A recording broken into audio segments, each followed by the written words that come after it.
support. Member for Suba North. Thank you, Mr. Speaker.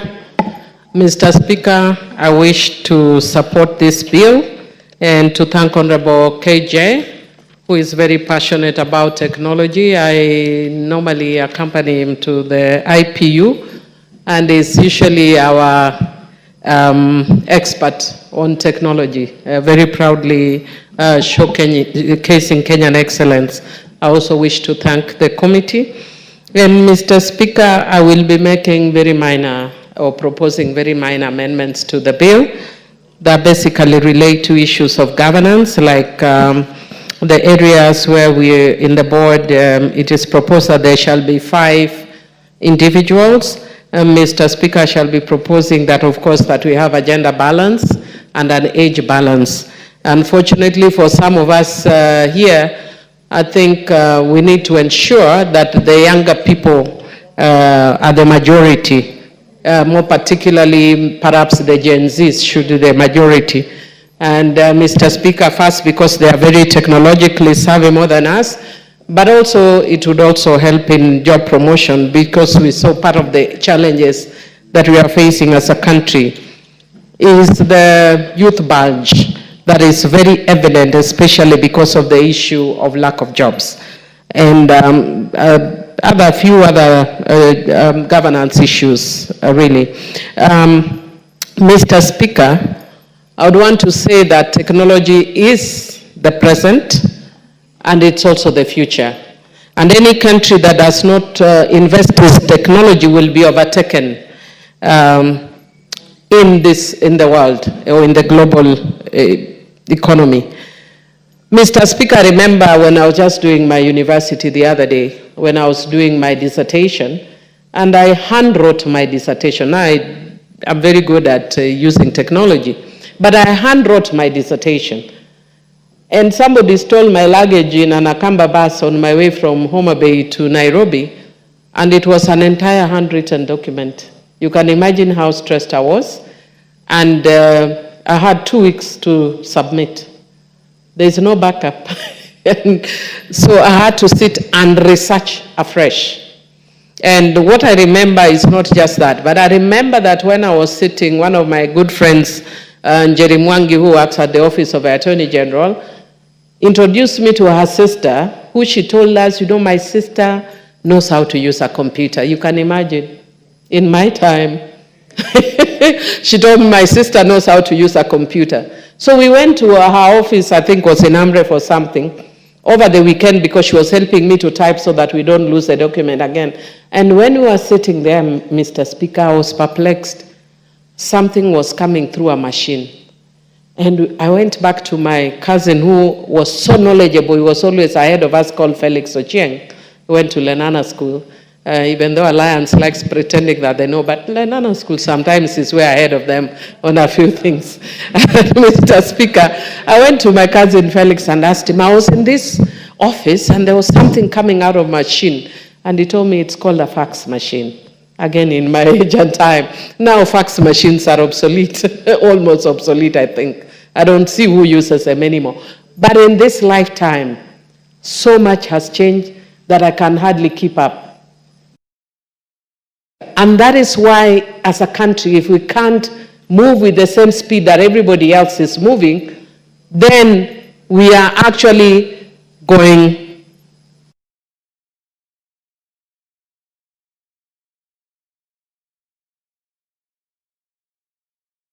raised.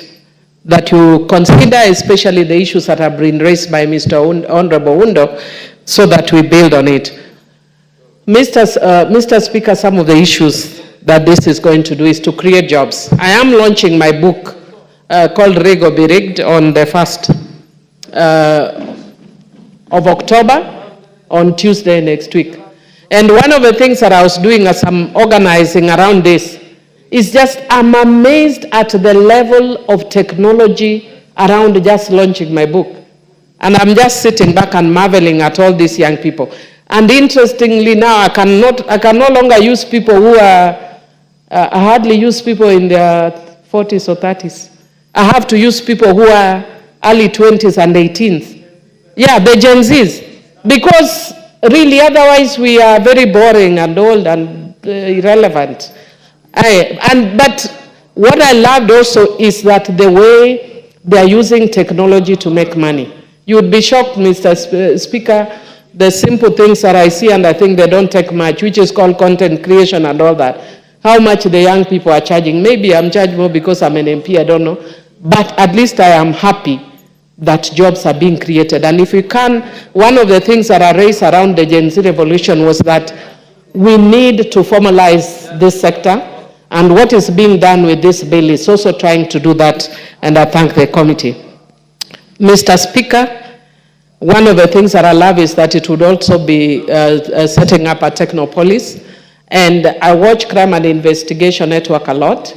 And one of the things that I see we are so behind on is when you have crimes on technology and issues of sexual and gender-based violence are increasingly becoming too many. And some perpetrated by the children against themselves, they are still crimes. Like I think I reported here on the floor of the House about a case where not university, high school students in uniform are having sex with each other and it's being filmed online. We are seeing children having sex in swimming pools and it is being shared online. Mr. Speaker, I want to link it with the issue of mental health. And I'd want to encourage the committee that part of the things that you need to do here is link technology as part of the negative spin-offs that Honorable Wundo was talking about. How do we link this? When you are young, you are very foolish. We were also young in our ages, even though we didn't do the things that now the younger ones are doing.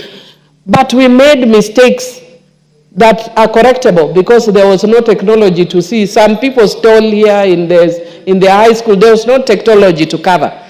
People did many funny things. Nobody covered. But now in technology, it is covered and it is being circulated.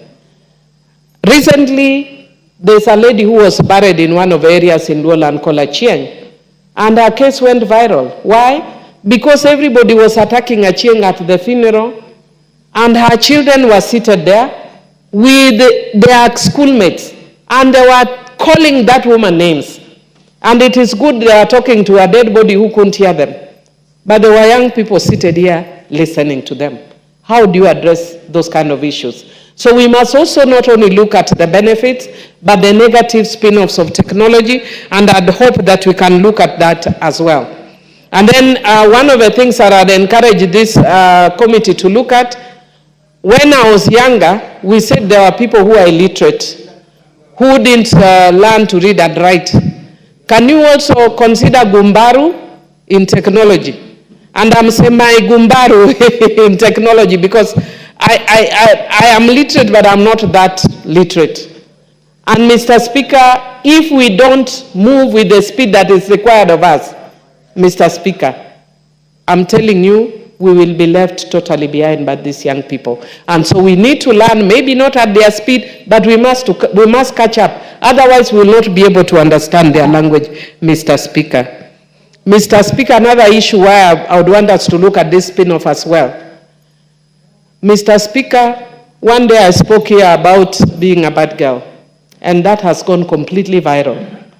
All over the world, by the way, incidentally, America, whatever. I was recently in Ghana, and somebody walks up to me right at the airport and says, "Bad girl, I'm walking in the streets, bad girl."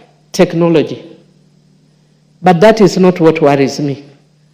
I have discovered that, well, in terms of gender, majority of them are women.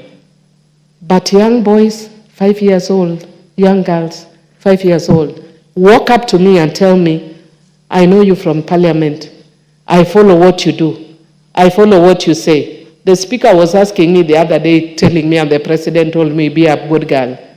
I will not listen to them, but I listen to the young ones, Mr. Speaker, because of technology. What I say in this House is affecting 5-year-olds and 10-year-olds. So not only is it going to affect us in terms of what we say, but can we find a way of controlling so that we don't mess up the minds of young people? I support. Well said. I'm still a bad girl.